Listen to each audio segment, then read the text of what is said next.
Jordan Seaton is officially a Buff.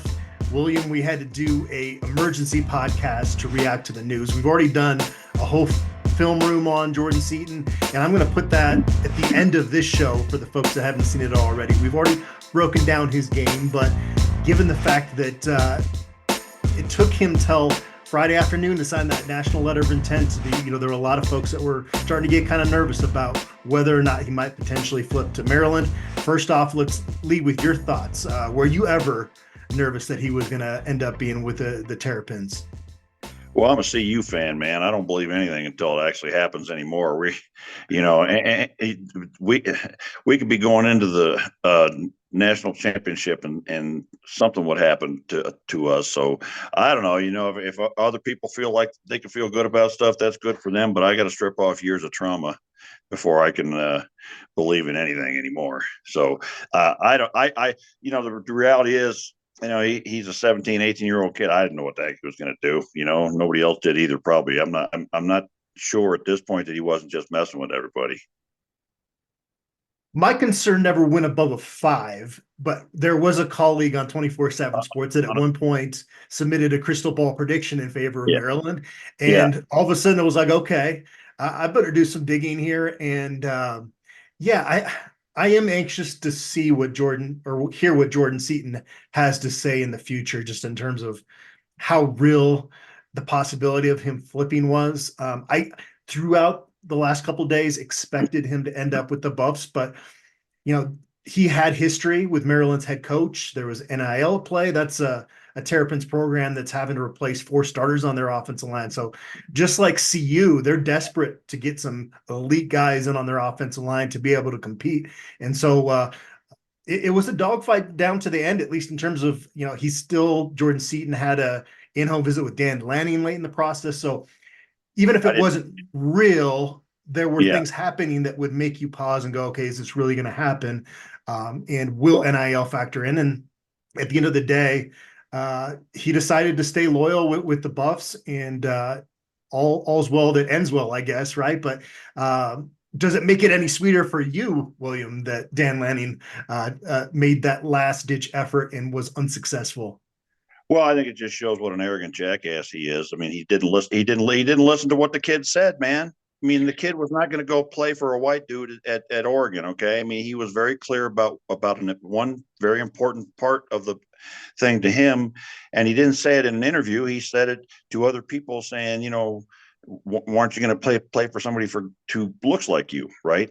And so, look, if you, I don't know, in a situation like that, I don't always take a kid at their word when they're doing an interview, but when they're sending out their own stuff in response to somebody else, I think that's a pretty good message. But, that little punk up in Oregon thinks he can throw Papa Phil's money at him, and he thinks he's charismatic, but he's not. He'd be charismatic enough to get punched in the eye at my house, but and that's probably I just tee you up on these, don't I? Yeah. Well, we watched the latest episode of Coach Prime last night, and that just seeing him doing that again, just So, but that was a good watch, and I just don't, I just think that some of these guys think that they can convince anybody to do anything, but at the end of the day, you have to listen to the player and see what they're actually thinking and what, I remember Barry Switzer talking about, look, you know what, you got to find out what's important to each guy and talk to that play, go to that place with them and appeal to what matters to them, because people on the board think all these kids are the same, and they're not. Yeah. So now that he's in the boat, where are we setting expectations for Jordan Seaton year one? Or where are you setting them, William, as a former offensive lineman, former offensive line coach? What is like a realistic possibility in terms of, like, he's not going to come in and be an All-American from day one, is he? Or is that how special his talent is? Well, I don't know. I mean, you look and Alabama started a freshman left tackle last year, and they've got significantly better talent than we do. And, he had to beat somebody out. Right now, as it stands currently, Jordan Seaton is number 1 on the depth chart because there's no depth chart. And I still think that they need to go out and get themselves another more experienced person to compete at left tackle, because I don't think that guy's on the team right now. Maybe some of these new guys will get a look there and whatever, but I'm not convinced that any of those guys are quite athletic enough to be that guy. So I think we're not finished with left tackle yet, but given what I've seen other guys do, I think it's I don't know, his technique, I think, as we mentioned on the film room we did on him, is pretty advanced for a high school kid, and he played for good coaches, which is not common at the high school level. But those guys at IMG Academy are all excellent coaches. So I don't know. It really depends on his work ethic and how hard and how serious he is about it. Is he an early enrollee? Yes, he will be in Yeah. Boulder in January. Okay, so that gives him the leg up, first of all, to get some winter conditioning under his belt at the altitude and work with the strength coaches. And, I think he's got the physical talent to do it right off the bat, to play at a pretty high level right from the start. You start talking all conference and all American, things like that for an 18-year-old going against grown men. I don't know. We'll have to wait and see. But I always take every one of these guys with a grain of salt. And one of the best tackles that ever come through here was David Bakhtiari, and he was not rated at all. So you just never know. Of course, he was really ahead of the curve on his technique, and was really a student of the game. And I think if Jordan Seaton's a student of the game, he could have a real shot at doing something. So I think a lot of people are just going to kind of anoint him, but it's a hard position to play, man. So we'll have to wait and see. What I'm hoping for is that we get some real serious pass rushers in here to test him in practice, so that the first time he sees a real pass rusher is not in the regular season. Yeah.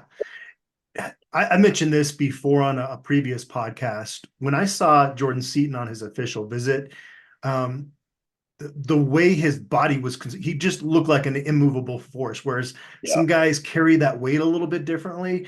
It's not that he's actually lost weight, but there's something about his stature that just stands out when you see him in person.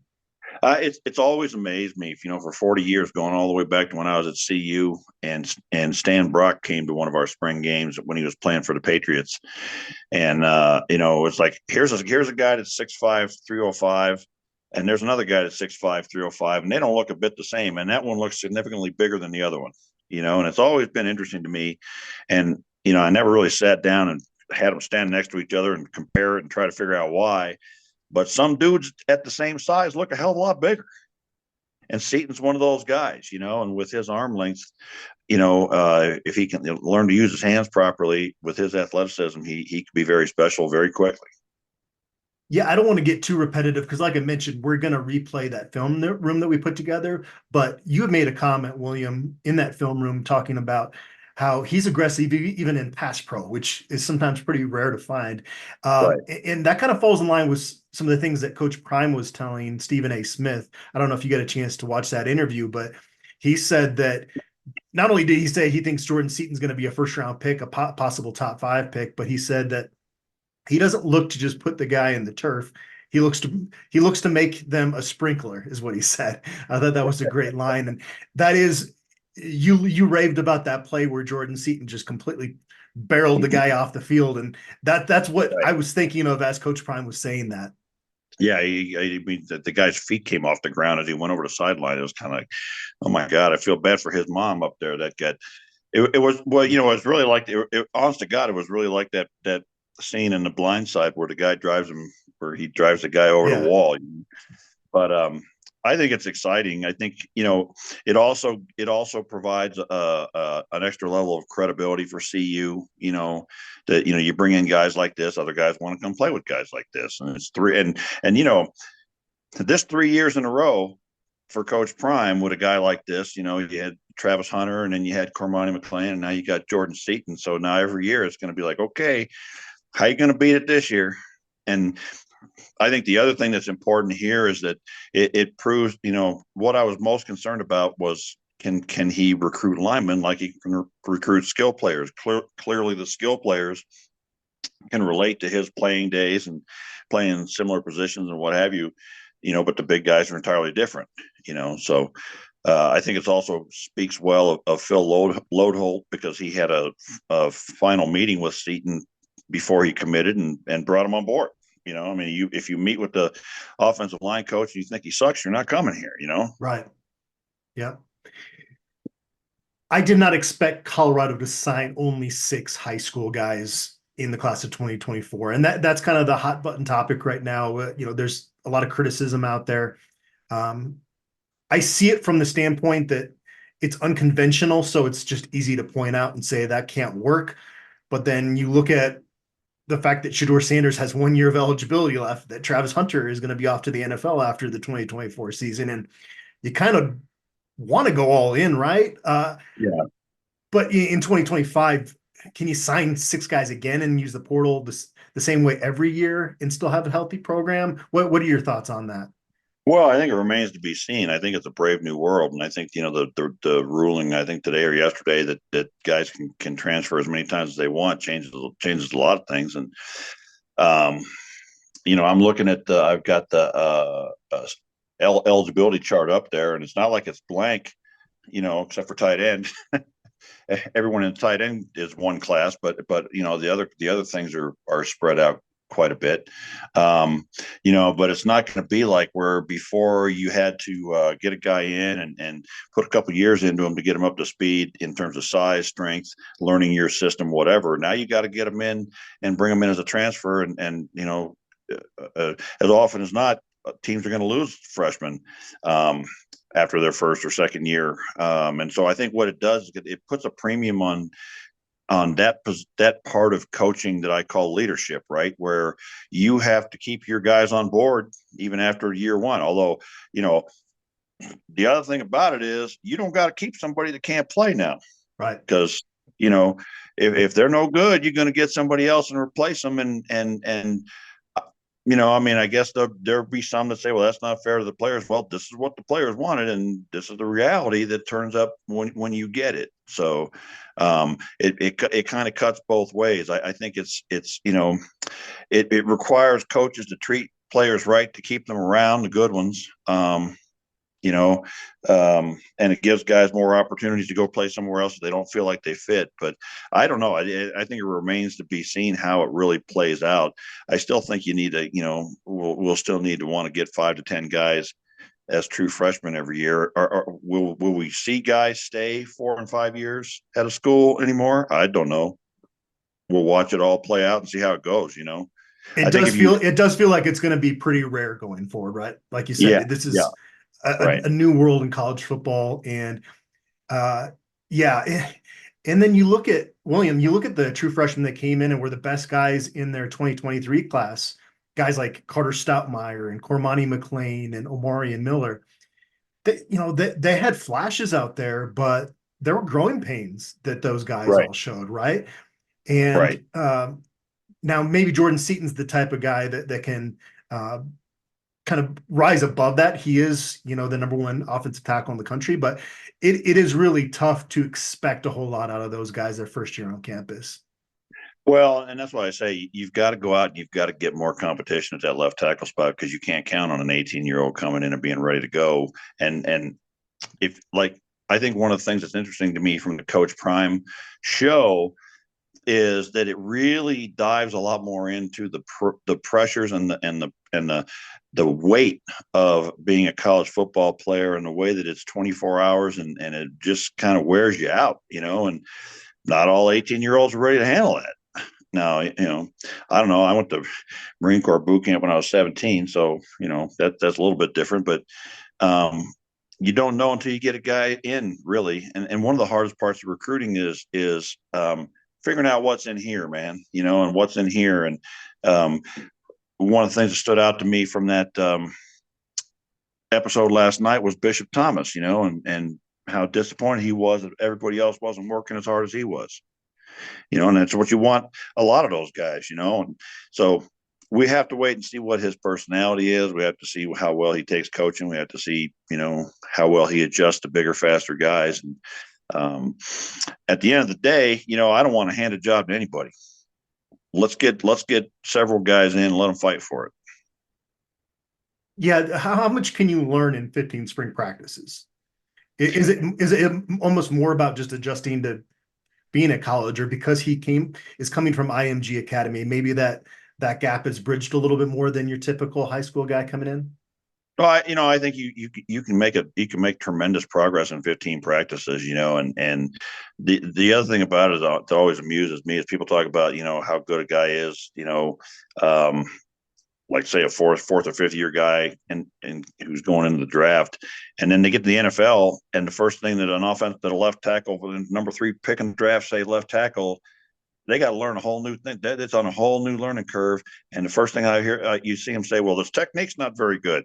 Okay, well, each time you move up a level, it's a whole new thing. Yeah. So, and I think having those 15 practices, almost more important than the 15 practices is the winter conditioning, and getting to know the players and working with Coach Mo and his guys and learning how to grind every day and get up and learn how to go to school and get your grades and um, learn that offense and learn your technique. There's so much to learn to be a left tackle. You have to learn all your schemes and offense and whatever, but you also have to learn all this technique, which has to be refined. So I don't know. We'll see. I think it's a great thing that he's going to be here for spring. Um, I don't know what to tell you, man. I kind of feel like, yeah, he's going to be that starting left tackle in game 1, but let's see what happens with, who else we bring in the portal. As we record this right now, Colorado has the number 1 ranked transfer class in the country. Ole Miss briefly jumped ahead of Colorado, but Colorado's back to number 1. Uh, Overall rank right now is 21. And the high school is 99. I mean, you sign 6 guys, you're penalized when you go quality over quantity approach with high school recruiting. And you could debate whether it should just be 100% based on the average rating. And if that's the case, somebody on our message board pointed out that these 6 guys, their average rating would be number 2 in the country behind Georgia. Now, it's a little easier to have that higher ranking when you only Right. sign that many guys. But who else do you like in this class? Jalen Miller signed with the Buffaloes, Cameron McKell, a couple really athletic guys on offense. Brandon Davis Wayne and Eric Brantley, 2 really talented defensive linemen that put up huge stats in the high school ranks. Yeah. And then running back Michael Welch, who I had as my most underrated pick. Really, there weren't a whole lot of options because these guys are so highly regarded. Is there anybody Right. in that group that you're really excited about? Well, I think those 2 defensive linemen are going to be different than the kinds of guys we've had at CU for a long time. They go back to me to some of those mid '90s and early 2000s kind of guys. Brandon Davis Swain, and neither one of them is like the 6'5", 250 type. They're more shorter and more compact, but they're both so explosive in their first couple of steps and use their hands well. So I think those are 2 guys. Eric Brantley, if he was an inch taller, probably would have been a much higher rated recruit. But they both have big motors, and are going to do things. So I think those 2 guys are going to bring something to our defensive line and our edge position. And I think Swain is probably big enough to play a little bit of 3 technique, 5 technique, whatever. So those 2 guys are exciting to me. Now we need to get some linebackers. Yeah. Yep. And that they're working on that behind the scenes, so we'll see if something comes of that. It would be a nice additional Christmas gift to give to CU fans that they're able to pull it off. But yeah, that when you look at needs remaining, I think that at this point it's got to be number 1 on your list, and I don't even really think it's close to the next biggest need on this team right now. Maybe another tight end, but we don't really know how that position is going to be utilized going forward. Right. Right. We don't really know what that offense is going to look like. I think, and can never get enough of the big defensive lineman. I think, I'm not quite sure how to say, Nwanko. The shorter defensive tackle. I think a lot of people are like, well, because he's listed 5'11", he can't be that good. Well, he's pretty darn explosive, and he's like, who was our guy, Johnson, a couple years ago. Mustafa Johnson, yeah. Mustafa Johnson, except this guy's got significantly more talent. Yeah. Anquin Barnes, is just the kind of size we've been missing in the middle, and that's going to make a big difference. I wouldn't mind seeing another guy, and over 300 on the defensive line. And I tell you, I got to tell you, we cannot be done on the offensive line. We cannot. We're still 3 or 4 guys short, in my 3 or 4. That's a pretty big number. Well, I mean, I was going to say 1 or 2.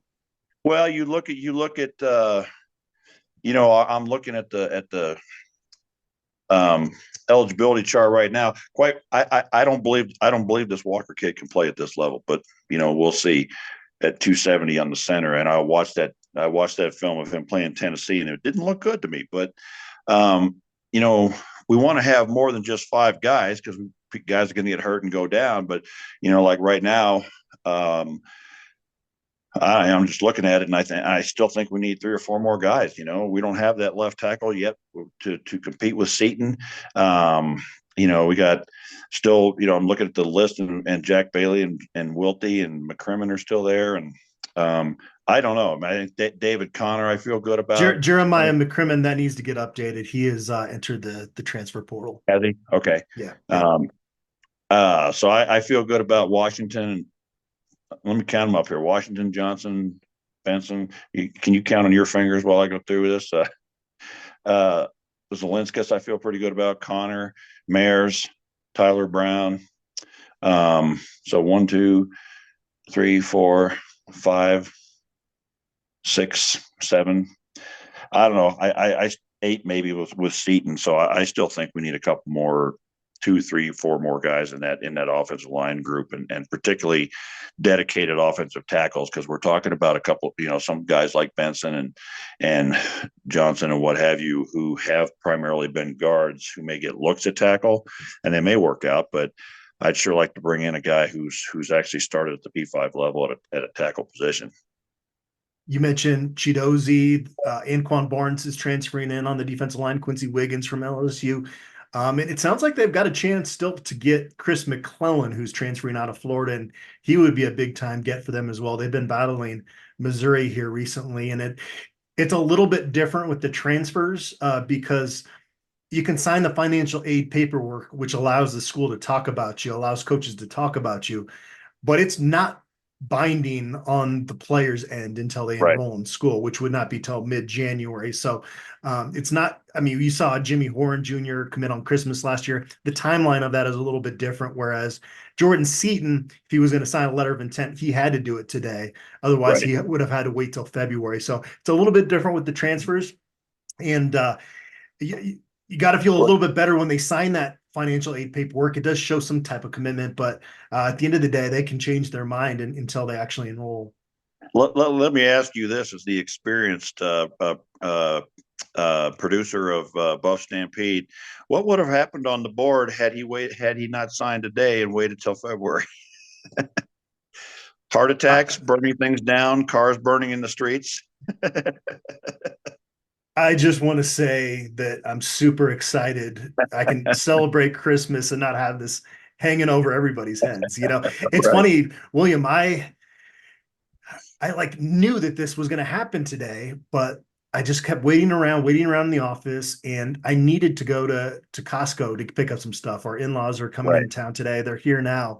And so part of what made me go do that is, well, I can put it on the message board that, hey, this is what I'm doing. And I had a story pre-written on the back end. I just knew the second I got in that car that he was committing. Well, and sure enough, I'm grabbing paper towels as he's announcing on Instagram. So dealing with the Costco madness, I was just happy to have final word here with Jordan Seaton, and again, not to have to deal with the stress of that leading up to February, because that would have made for a long month and a half here. Right. Yeah. And, I try not to pay attention to some of the garbage that other teams say and people say about us and whatever, because, there's a whole lot of drama that really has nothing to do with reality. But, it was super important to me that this kid stick with us. Yeah. On a lot of different levels, to support Prime as a recruiter, because we need the talent, for God's sakes. And so that was, I had a long week and didn't really get to check the board or recruiting or anything really until Thursday. When I saw he wasn't on there, I was like, man, that sucks. Yeah. and no way not to feel bad about that. I'm not wired to be the guy that goes, it'll work out. Hooray. You know? So Well, now, like I said in my story, now everybody gets to breathe a massive sigh of relief and get to enjoy the holidays. I mentioned I went to Costco. I've got my prime rib now. I'm ready to go. nice. What's on the We, docket for you and your wife this well, holiday season? first of all, we watched a show called Christmas Wars. I think it's on A&E Network, and one of the scenes, this little kid just goes berserk, punching the heck out of this inflatable Santa, and I was like, oh my God, that's gonna be me if this guy signs with Oregon. Yeah, yeah, yeah. I that would have been a tough pill to get down, huh? Oh my goodness, yeah. So no, I'm gonna go make quesadillas now, and we're just gonna take it easy. It's been a rough couple of weeks for us, and we're just gonna relax and and I think it's supposed to snow Sunday, so we'll just sit and be quiet and warm and eat stuff and hang out. William, I really appreciate you and for always doing these shows with me. And it's good that we got this again out of the way before the holidays. And Yeah. best to you and your wife. And as we sign off here, folks are going to hear us talk about Jordan Seaton doing the Buff Stampede film room. I still feel like there's some guys we can do some film rooms on from the transfer market as we get into this off Mhm. seasons. Sure. Hopefully, Yeah. we can connect and do that. But William, Take again, I well. Yeah. appreciate you, and I appreciate everybody out there. Again, stay tuned as we break down Jordan Seaton's game, just in case you missed our previous film room. After Jordan Seaton, the number one ranked offensive tackle recruit in the country in the class of 2024 committed, Matt Smith and I did an emergency podcast. William, you've got a regular day job, but we held back just a little bit. I want to get your thoughts on Jordan Seaton. Did you get a chance to watch him on film a little bit and garner some more thoughts about what his potential will be in Boulder? Yeah, I really did, and I love what I see, and I think playing for IMG Academy means he got probably as good a coaching as you can expect anywhere in America for high school football. And what I see in his film is he's got sort of the whole package of size, athleticism, length, but he's very polished and he's very well coached. So, there's a couple of films that I looked at on his huddle that were very impressive. And what really stuck out to me is that he's got just really nice athleticism. He can really move. He can really run. Got great length, long arms, and he uses his hands and arms well, which is not common, I think, in high school kids. But he got nice ability to use his hands and not be faked out to punch too early. And he's really kind of dominant in every facet of the game. I picked out a play on that.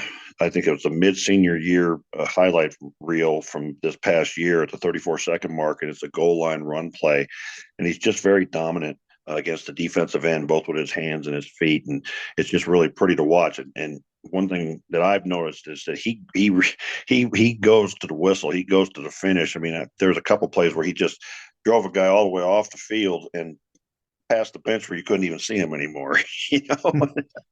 And lots of plays where he's putting guys on the ground. The second play on that same reel, I made a notice that, man, he could really move, and he was pulling across the line from left tackle to right, and just uses his hands really nicely. And he's polished. He's not he clearly at the high school level he hasn't seen the kind of defensive ends and linebackers that he'll see in the Big 12, but he handles both the speed and the power rush very well. I love his physicality and the pass protection. A lot of guys are kind of passive in pass pro, and he's looking to bury dudes even in the pass protection, which is sort of fun and nice to see. There was a play that I picked out at the 136 mark in that senior year video where his pass protection was just perfect from the first step all the way through. His hands were right, his first step was right, his feet were right, his stance was right, got his hands where he was supposed to be, turned when he was supposed to turn, and just kind of ran this guy up the field. And I was just very impressed by that particular play, that he's well coached. He's not, kind of guessing how to pass protect. He really does it pretty well already. So I think he's got enough that he is a legit prospect to start. I mean, certainly right now we don't have a left tackle on the roster. I would say, and we'll see who comes in through the portal. But Alabama started a freshman left tackle, and they got all the talent in the world on that team. So there are guys that come in.